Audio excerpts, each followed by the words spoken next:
Hello, welcome to another tutorial for FDCIautos.com. My name is Aaron Texter. I'm the web developer and designer for FDCIautos.com. This is an administrator's tutorial. It is going to guide administrators through the login process and general overview of the admin panel. So I'll go ahead and type in my username and password here. Oh, before I do that, how to get there, FDCIautos.com/admin. Username and password. Go ahead and click login. Okay, here we go. This is the admin panel. This is the dashboard. This is going to show basically all of the stuff that you need to see. You'll be able to see information from the last 24 hours right here as far as like what all has went on. Now granted, the website is brand new, so there's not been any activity in the last 24 hours.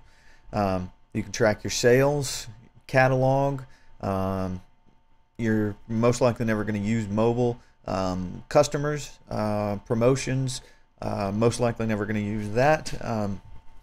Let's see, newsletter. This is a great place to get in touch with everybody. CMS, this is like, say, the web pages itself, like the about page and stuff like that. Static blocks, widgets, polls. Static blocks are like blocks of information that can be plugged in different points.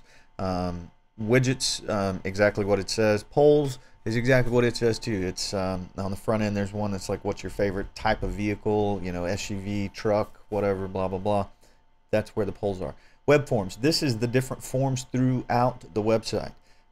Form settings will take you to the admin section of the web forms.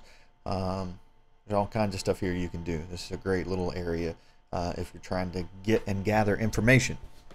Reports. This is exactly what it says. You can see everything that's going on as far as the website's concerned. Sales. There you go. Shopping cart. Products. Customers. Reviews. Tags. Search terms. Refresh statistics. It does exactly what it says. System.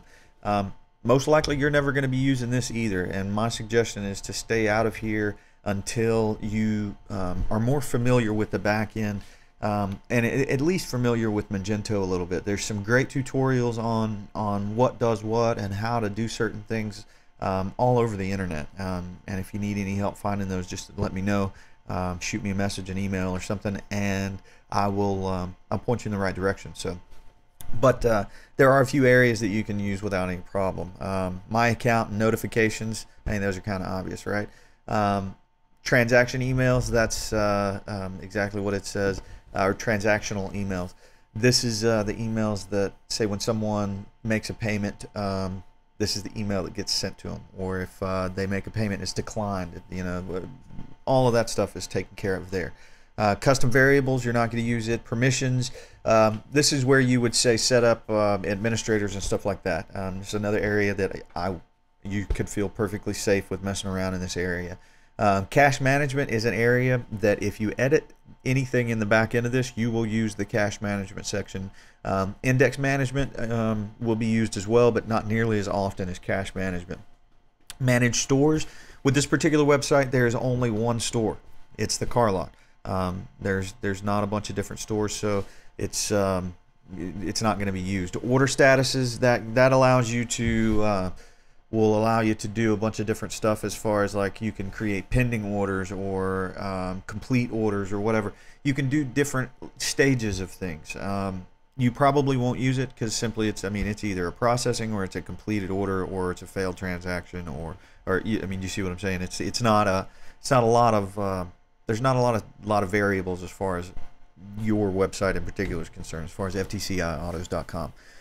Configuration, this is an area that I once again suggest staying out of. There's some areas that you can play with and mess around with that aren't going to do any harm, and I'll show you, like this right here, very first store information. If your phone number changes and stuff, this is where you do it at.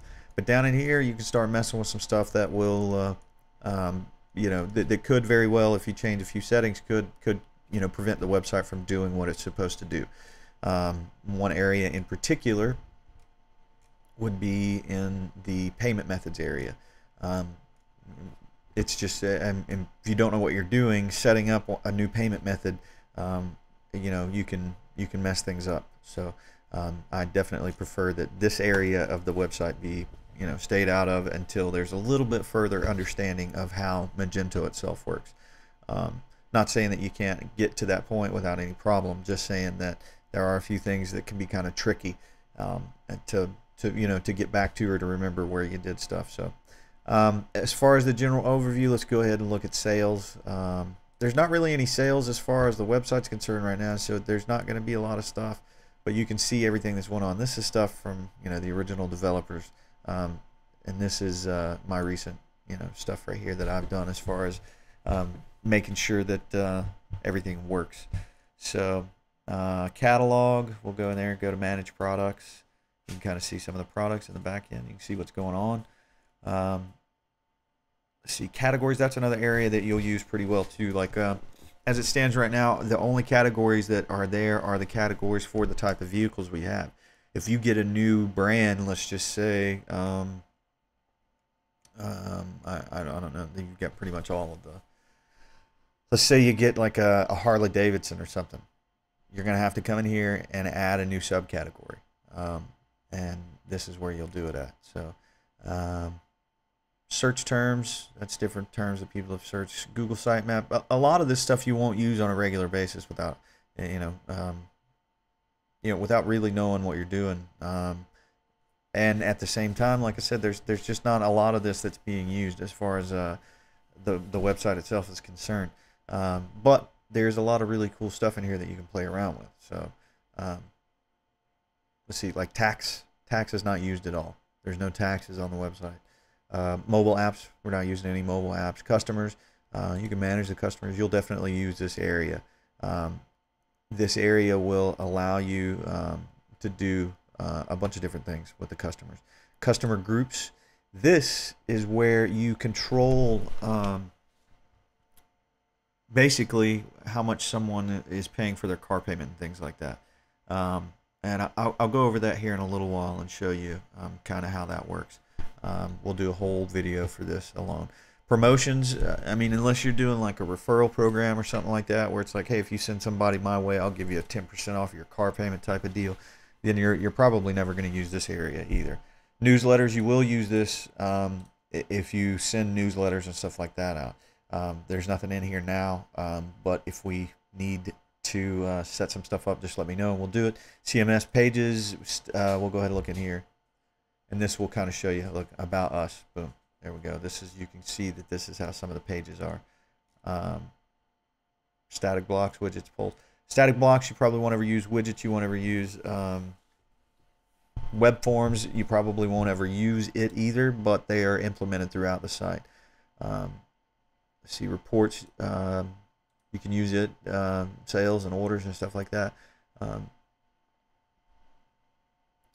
Go ahead and click show report. I gotta click dates. We'll do another tutorial for this later. Okay, I think that's about all I'm gonna cover in this one. Let's go look at my account. You can see that this is my account information, notifications. Show you that real quick. There's emails and stuff like that. So let's go back to the dashboard. Okay, I think that's gonna be it for this tutorial. I hope it's been informative. And once again, my name is Aaron Texter with ATGFX, and if you have any questions, just let me know. Take care. Talk to you soon.